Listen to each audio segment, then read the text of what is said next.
Goacan has organized this candlelight vigil on the occasion of the World Remembrance Day for road traffic victims.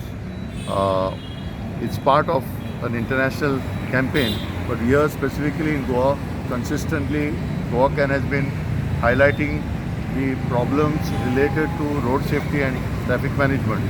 And since the official day is from 16th November, we are going to run this campaign for 11 days till the 26th of November, which is World Sustainable Transport Day.